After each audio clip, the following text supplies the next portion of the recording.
नमस्कार मित्रमैत्रिणींनो, जर तुम्हाला आपल्या चॅनलवरच्या कथा आवडत असतील तर लाईक करत जात जा आणि चॅनलला सबस्क्राईब करून बाजूची घंटी दाबा आणि ऑलवर सेट करा. म्हणजे जेव्हा जेव्हा मी नवीन व्हिडिओ किंवा कोणतीही नवीन पोस्ट अपलोड करेन तेव्हा ती सगळ्यात आधी तुमच्यापर्यंत पोहोचेल. धन्यवाद. तर वळूया आपल्या कथेच्या पुढच्या भागाकडे. आई, तू देशील ना माझ्या आणि आधीच्या लग्नाला परवानगी? युविकाने थरथरत्या हृदयाने सुमनताईंना विचारलं. कारण सुमनताई अजूनही शांतच होत्या. एकटक युविकाकडे बघत होत्या त्या. आई, बोल ना गं, देशील ना मला परवानगी? युविकाने तिच्या आईचे दोन्ही हात हातात घेऊन खूपच आशेने विचारलं. तसे सुमनताईंनी डोळे कच्च मिटून घेतले. युवी, कोणती आई आपल्या मुलीचं लग्न एका रेपिस्टशी करून देईल? सुमनताई तिच्या डोळ्यात बघून बोलल्या. तसा मात्र युविकाला धक्का बसला. तिने तिच्या आईचे हात सोडले आणि शॉक होऊन त्यांच्याकडे पाहू लागली ती. आता पुढे काय झालं?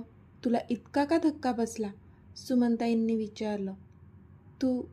तुला हे कोणी सांगितलं? युविका एक एक शब्द जुळवून बोलली. कारण तिला अजिबातच एक्सपेक्ट नव्हतं हे तिच्या आईकडून ऐकायला मिळेल. मला कोणी सांगितलं, का सांगितलं, कसं सांगितलं हे इथे मॅटर करतच नाही युवी. मुळात मी जे सांगते तेच खरं आहे. सुमनताई निर्विकारपणे बोलल्या. अजिबातच नाही, हे खरं नाही आहे, युविका बोलली. तशी सुमनताईंनी नकारार्थी मान हलवली. आई, मला माहीत नाही तुला हे कोणी सांगितले, पण ज्या कोणी तुला हे सांगितलं आहे ना ते अर्धवट सत्य आहे. आधीने असं काहीच केलेलं नाही आहे. ही इज इनोसंट, युविका बोलली. तसं सुमनताईंनी एक सुस्कारा सोडला. युवी, तुझ्या डोळ्यांवर ना त्या नालायक मुलाने प्रेमाची झापडं बांधली आहेत. त्यामुळे तुला काय बरोबर काय चुकीचं काहीच कळत नाही आहे, सुमनताई चिडून बोलल्या. आई प्लीज, आधीबद्दल अपशब्द नको वापरूस प्लीज, युविका शक्य तितक्या शांतपणे बोलली. का नको वापरू? त्याची लायकी तीच आहे. माझ्या मुलीला नादाला लावलं त्याने. तुझ्यासारख्या अशा कितीतरी मुलींना फसवले त्याने. पण तुला त्याचा फरक पडतो का? मुलगा फक्त चांगला दिसतो एवढंच नाही तर त्याच्यातले गुण पण बघायचे असतात. त्याच्याकडे तू रीतसर दुर्लक्ष करतेस युवी, सुमनताई बोलल्या. तसं युविकाच्या डोळ्यात टचकन पाणी आलं. ह्याचा अर्थ तिची आई तिला नीट ओळखतच नव्हती. आई, प्रेम आहे माझं आधीवर, युविका भरल्या डोळ्यांनी बोलली. तशी सुमनताईंनी एक सुस्कारा सोडला. तुला खरंच असं वाटतंय का की मी तुझं लग्न त्याच्याशी लावून देईल, एका अशा मुलाशी जो फक्त तुझा वापर करून घेतोय? सुमनताई बोलल्या. आई, तुला माहीत काय आहे ग आधीबद्दल? तू त्याला ओळखतेच अशी किती. फक्त कोणीतरी सांगितलं त्याच्यावर विश्वास ठेवलास तू. आणि तुझी सख्खी मुलगी तुला एवढं जीव तोडून सांगते, तिच्यावर मात्र तुझा विश्वास नाही आहे. युविका पण आता चिडली होती. त्याला जाणून घेण्याची मला अजिबातच गरज वाटत नाही आहे. आणि मला कोणी ऐऱ्यागैऱ्याने नाही सांगितलं हे सर्व. त्याच्याच भावाने सांगितलं आहे, अक्षयने सांगितलं आहे मला हे सर्व. त्याचाच भाऊ त्याच्याबद्दल का वाईट साईड बोलेल? माझा अक्षयवर पूर्ण विश्वास आहे, सुमनताई बोलल्या. तशा युविकाने तिरस्कारीत हसत टाळ्या वाजवल्या. वाह, तरीच मी म्हणते तू एवढ्या शुअरली का बोलते? तुझा अक्षयवर इतका विश्वास आहे ना? पण अगं तुला माहीत तरी आहे का तुझा तो सो कॉल्ड अक्षय बाहेर काय धंदे करतोय? युविका आता चांगलीच संतापली होती. युवी, सुमनताई जोरातच ओरडल्या. मला गप्प नको करू साई. अक्षयने तुला काय आणि किती सांगितलं असेल ना त्याचा अंदाज आहे मला. पण दुःख ह्या गोष्टीचं होतंय की तुझ्या पोटच्या मुलीपेक्षा तुला त्याच्यावर विश्वास आहे, युविका निराश होत बोलली. माझी पोटची मुलगी माझी राहिलीच कुठे आहे आता? ती तर आदिमय झालेली आहे. तो जे बोलेल तेच सगळं तिला खरं वाटत आहे. आणि मला खात्री आहे त्यानेच तुला अक्षयबद्दल पण सगळं खोटं नाटं सांगितलं असणार, ज्यावर तू विश्वास ठेवून आहेस. तुला एकदाही वाटलं नाही का की जो तुझा लहानपणीचा मित्र आहे, ज्याला तू इतक्या वर्षांपासून ओळखतेस, त्याच्यावर विश्वास ठेवावा? तो तुझं वाईट का चिंतेल? सुमनताई बोलल्या. हो, झाली आहे मी आदिमय आणि आवडतं मला आदिमय व्हायला. कारण तुझ्यानंतर जर माझ्यावर कोणी जीवापाड प्रेम केलं असेल ना, माझी कोणी काळजी घेतली असेल ना, तर तो माझा आदी आहे. आणि आत्ता त्याच्याशिवाय मी दुसऱ्या कोणाचा विचार करूच शकत नाही.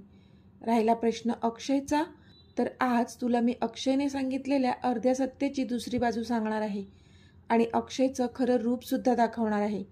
युविका सुमनताईंच्या डोळ्यात डोळे घालून बोलली.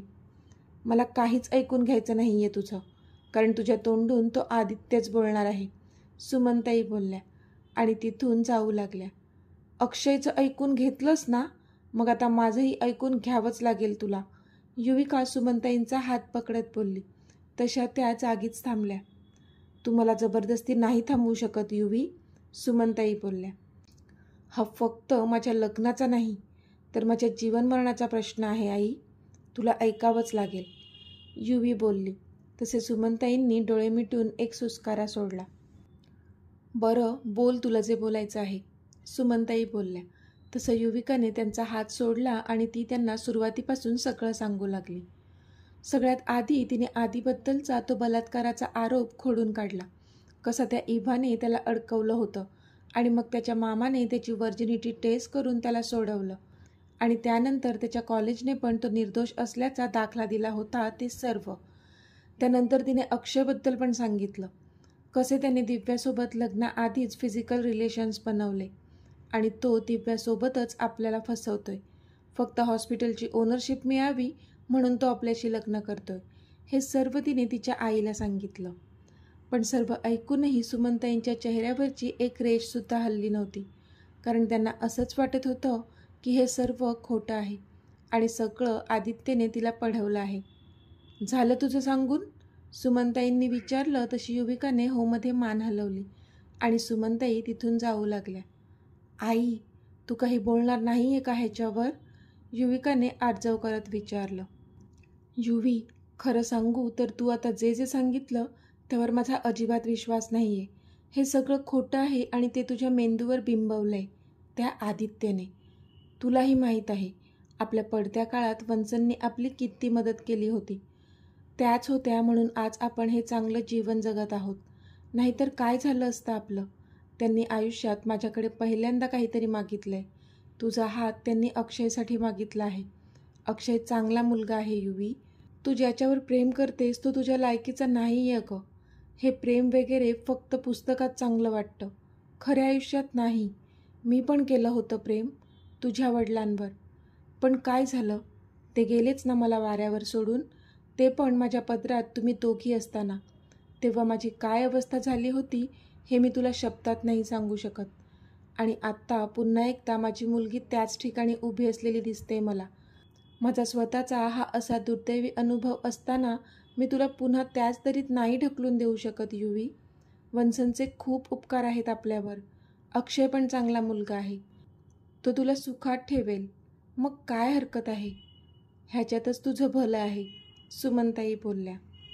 आणि प्रेम, त्याचं काय आई? जर अक्षयचं माझ्यावर आणि माझं अक्षयवर प्रेमच नसेल तर काय अर्थ असेल त्या नात्याचा, युविकाने विचारलं. अक्षयचं प्रेम आहे तुझ्यावर युवी, म्हणून तर तुझ्या आणि आदित्यबद्दल सगळं माहीत असतानासुद्धा तो तुझ्याशी लग्न करायला रेडी आहे, सुमनताई बोलल्या. तशी युविका पुन्हा निराश झाली. त्याने सांगितलं आणि तू विश्वास ठेवलास? वाह, त्याचा खरा चेहरा तू पाहिला नाही आई म्हणून त्याच्यावर विश्वास ठेवलास, पण स्वतःच्या मुलीवर तुझा विश्वास नाही आहे, हे माझं दुर्दैव आहे, युविका बोलली. युवी, बाद झालं. तुला अक्षयशी लग्न करावंच लागेल, त्यातच तुझं भलं आहे. त्याचं खरंच प्रेम आहे तुझ्यावर, सुमनताई चिडून बोलल्या. पण माझं अक्षयवर प्रेम नाही. माझं फक्त आणि फक्त आधीवर प्रेम आहे आणि मी फक्त त्याच्याशीच लग्न करेल. आणि जर का आधीशी माझं लग्न नाही झालं ना तर, युविका बोलता बोलता थांबली. तर काय करशील तू, सुमनताईंनी चिडून विचारलं. तर मी माझ्या जीवाचं काहीतरी बरं वाईट करून घेईल, कारण आता आधीशिवाय एक क्षणही जगणं म्हणजे मरणापेक्षा जास्त वेदनादायी असेल माझ्यासाठी, युविका बोलली. तिच्या डोळ्यात राग, द्वेष, निराशा, हतबलता सगळंच दिसत होतं. पण इथे सुमनताईंनी मात्र शॉक होऊन तोंडावर हात ठेवला, कारण ती असं काही कठोर पाऊल उचलण्याबाबत बोलेल असं अजिबात वाटलं नव्हतं त्यांना. त्यांच्या डोळ्यात पण पाणी आलं तिचं ऐकून आणि राग तर त्याच्याहून जास्त आला. आत्या, येऊ का आत, अक्षय बोलला. तशा कधीपासून शून्यात पाहणाऱ्या सविता आत्यांची तंद्री भंगली आणि त्यांनी दाराजवळ पाहिलं. हो ये ना, सविता आत्या बोलल्या. बोल आत्या, का बोलावलंत मला? म्हणजे आपलं बोलणं झालेलं आहे आणि खरंच मी खूप थँकफुल आहे तुझा की तू मला आधी आणि युवीबद्दल सगळं सांगितलंस. पण खरंच माझं युवीवर खूप जास्त प्रेम आहे आणि मला तिच्याशीच लग्न करायचं आहे ग. म्हणून प्लीज तू हे घरी सध्या तरी कोणाला सांगू नकोस. एकदा आमचं लग्न झालं की सगळं नीट होईल. मी सगळं नीट करेल, अक्षय बोलला. पण त्यावर मात्र सविता आत्या तोंडावर हात ठेवून हसू लागल्या आणि अक्षय अवाक झाला. काय झालं तुला हसायला? अगं खरंच माझं युवीवर, अक्षय बोलतच होता की आत्याने त्याला अडवलं. अक्षय बास, अरे तुझ्यासमोर तुझी आत्या आहे, तुझी आई किंवा तुझी होणारी सासू नाही आहे जिला तू सहज गुंडाळशील, सविता आत्या हसून बोलल्या. म्हणजे? अक्षयने आश्चर्याने विचारलं. म्हणजे हेच की मला माहीत आहे तुझं काही युविकावर प्रेमबिम नाही आहे. तू त्या हॉस्पिटलच्या ओनरशिपसाठीच तिच्याशी लग्न करतोय, म्हणून तुझी ही ॲक्टिंग ना माझ्यासमोर नाही दाखवायची हां, सविता आत्या बोलल्या. तसा अक्षयने भीतीने एक औंढा गिळला. घाबरू नकोस, मी कोणालाच काहीच सांगणार नाही, कारण मला पण तुझं आणि त्या युविकाचं लग्न व्हावं असंच वाटतंय. पण, सविता आत्या बोलल्या. तसा अक्षय पुन्हा आश्चर्याने त्यांच्याकडे पाहू लागला. पण काय? अक्षयने विचारलं. पण तुला माझं एक काम करावं लागेल, सविता आत्या बोलल्या. कोणतं काम? अक्षयने विचारलं. तुला आधी आणि मयुरीच्या लग्नाबद्दल तुझ्या आईला आणि प्रतीक्षाला कन्व्हिन्स करावं लागेल, सविता आत्या बोलल्या. काय? पण आधी तू थोडीच होणार आहे ह्या लग्नाला तयार, अक्षयने विचारलं. त्याचं नंतर बघून घेऊ, आधी ह्यांना तयार कर, मग त्या दोघी आपोआपच त्याला तयार करतील ह्या लग्नासाठी, सविता आत्या बोलल्या. पण मयुरी, तिला मान्य आहे का हे? त्याने विचारलं. हो, मयूला पण त्याच्याशीच लग्न करायचं आहे, सविता आत्या बोलल्या. तसा अक्षयने एक सुस्कारा सोडला. ठीक आहे, मी प्रयत्न करेल त्या दोघींना ह्याबद्दल कन्व्हिन्स करण्याचा, अक्षय बोलला. प्रयत्न नको अक्षय, त्या कन्व्हिन्स व्हायलाच हव्या, सविता आत्या बोलल्या. ओके, मी करतो त्यांना रेडी, तो बोलला आणि तिथून निघून गेला. सविता आत्या मात्र आता एकट्याच मनातल्या मनात खुश होत होत्या. कधीपासून पाहिलेलं स्वप्न आता सत्यात उतरवता येणार होतं त्यांना आणि इनामदारांच्या प्रॉपर्टीवर पुन्हा एकदा हक्क गाजवू शकत होत्या त्या. असं नव्हतं की त्यांना इनामदारांनी काही दिलं नव्हतं. एक मुलगी म्हणून त्यांच्या वाट्याचं होतं तेवढं सगळं त्यांना दिलं होतं. पण त्यांनी स्वतःच्या मर्जीने प्रेमविवाह केला होता. पण नंतर जाऊन त्यांना कळलं की तो माणूस त्यांच्या लायकीचा नव्हताच. बिझनेसच्या नावाखाली त्याने सविता आत्याच्या नावावर असलेली सगळी प्रॉपर्टी विकून खाल्ली. नंतर कितीतरी वेळा माहेरहून पैसे आणायला त्यांना भाग पाडलं. शेवटी कंटाळून सविता आत्या त्या माणसाला सोडून मयुरीला घेऊन कायमच्या इथे माहेरी निघून आल्या. आई वडील आणि भाऊ चांगले होते म्हणून त्यांनी त्यांना इथे आसरा दिला आणि त्यांची पूर्ण रिस्पॉन्सिबिलिटी घेतली. पण अजून किती आश्रितासारखं राहायचं ह्या घरात, म्हणून मयुरीचं लग्न आधीशी लावण्याचा त्यांनी डाव रचला. म्हणजे त्यांची मुलगी आणि त्या राणी म्हणून राहणार होत्या ह्या घरच्या. आधी बस ना आता, सोड मला, युविका लटक्या रागात बोलली. नाही सोडणार, थांब ना जरा वेळ, तो तिला तसाच मिठीत आवळत बोलला. अरे बास ना, खाली आई वाट पाहत असतील, जाऊ दे मला, ती त्याच्या मिठीतच चुळबुळ करत बोलली. पाहू दे आईला वाट, तिला सांग माझ्या नवऱ्याने सोडलंच नाही मला, आधी तिच्या मानेमध्ये स्वतःचा चेहरा घुसळत बोलला.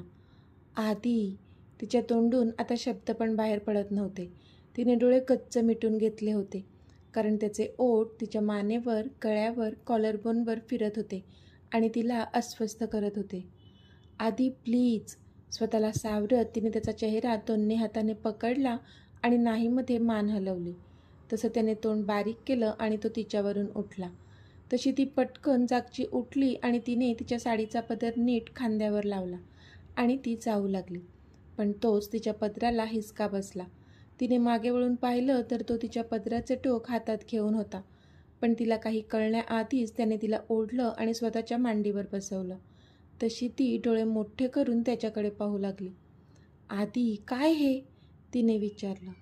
स्वीटी, सकाळी सकाळी अशी साडी नेसून तू हॉट बनून माझ्यासमोर येत राहिलीस तर मी स्वतःला कसं कंट्रोल करायचं डिअर.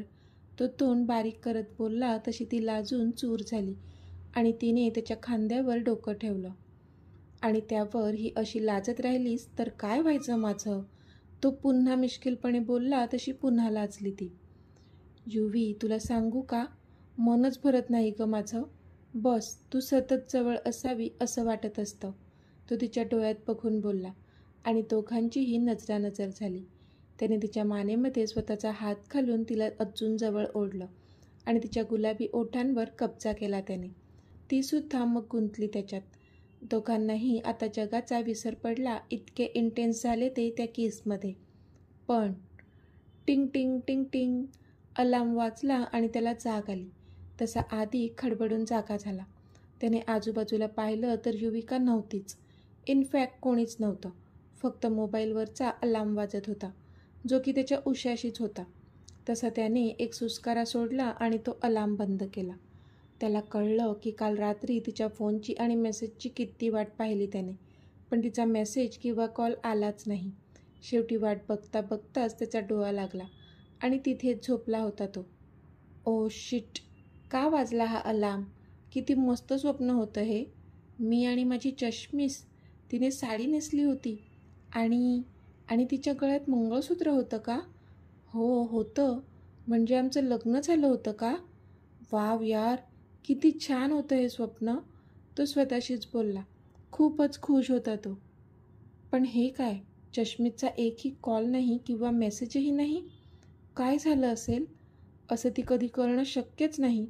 कितीही कामात असली तरी रात्री तर कॉल करू शकत होती ती, पण नाही केला तिने.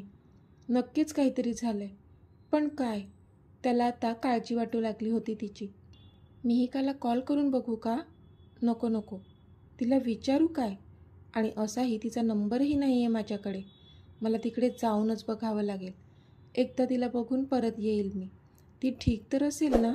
तिला बघितल्याशिवाय आता चैन नाही पडणार मला. तो स्वतःशीच बोलला आणि फ्रेश व्हायला वॉशरूममध्ये गेला. थोड्याच वेळात फ्रेश होऊन तो बाहेर आला आणि रेडी होऊन तो निघाला युविकाच्या घरी, पुण्याला. तर मित्रमैत्रिणींनो, आजचा भाग तुम्हाला कसा वाटला ते मला कमेंटमध्ये सांगा. आणि जर आवडला असेल तर व्हिडिओला लाईक करा, शेअर करा आणि चॅनलला सबस्क्राईब करून बाजूची घंटी नक्की दाबा. चला तर भेटूया आपल्या पुढच्या भागात. तोपर्यंत धन्यवाद.